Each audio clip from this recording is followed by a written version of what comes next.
Hi there, and welcome once again to the Explaining History YouTube channel. Now, I want to talk to you for the moment in this video. It's part of the series I'm doing on how to excel in history at university.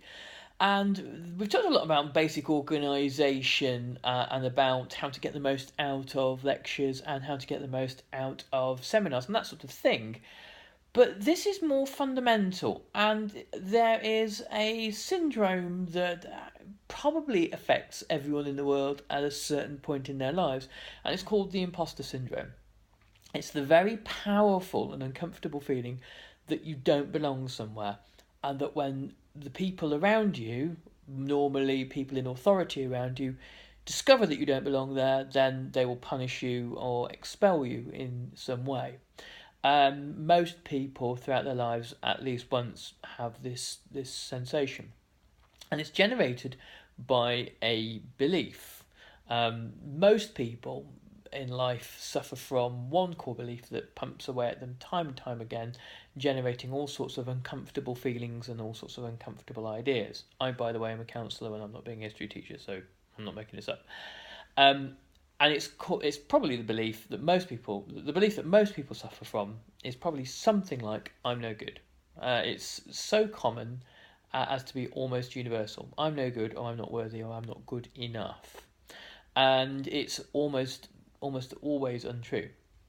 Now, this core belief generates this sense of being an imposter, that I've made it to university, but I didn't get all A stars, and therefore I'm not good enough. Everybody else must have an A star. And we create all these kind of blanket assumptions and black and white ideas, catastrophic kind of ideas, and universal ideas, sort of everybody else probably has got an A star and I don't. I only got A's or B's.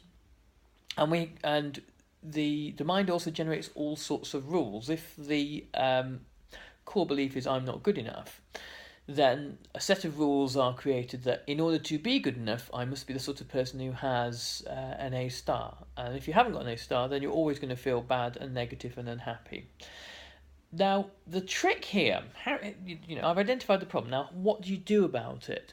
Well, the first thing you have to understand is you cannot think your way out of imposter syndrome, and you cannot think your way out of negative core beliefs. It can only be done with a pen and paper, because something quite magical happens when you put down pen on paper. So if you feel yourself having these kinds of feelings, feeling very low as a result, or very unsure as a result, don't look for any kind of reassurance from other people, because your core belief, like the powerhouse within you that is designed really to filter out anything that it doesn't already think or already believe.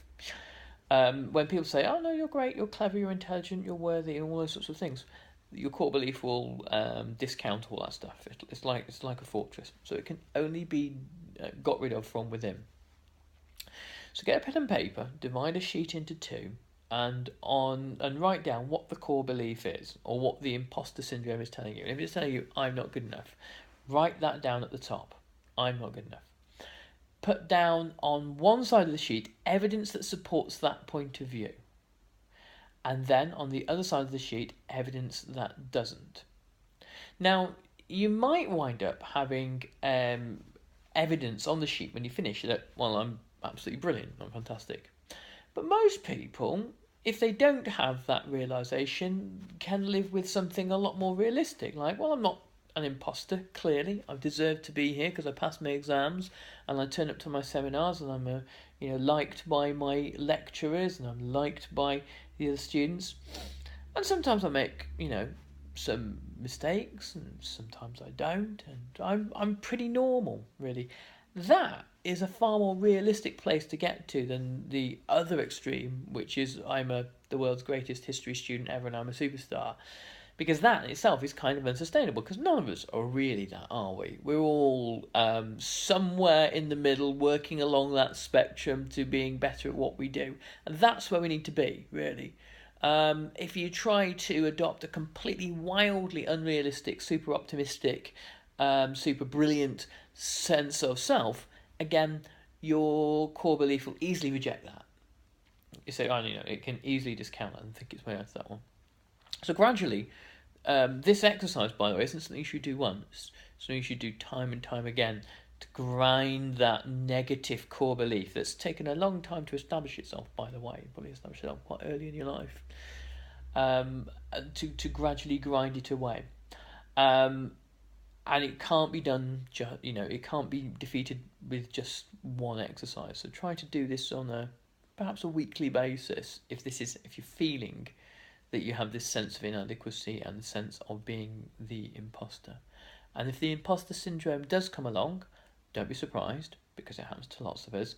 Don't be fazed by it, don't be worried about it. It's a pretty common occurrence when you go away to university for the first time. But don't give in to it either. Thanks, and I hope you found it useful, and I'll catch you in the next video. Do remember to put some nice comments down here and all the rest. Bye.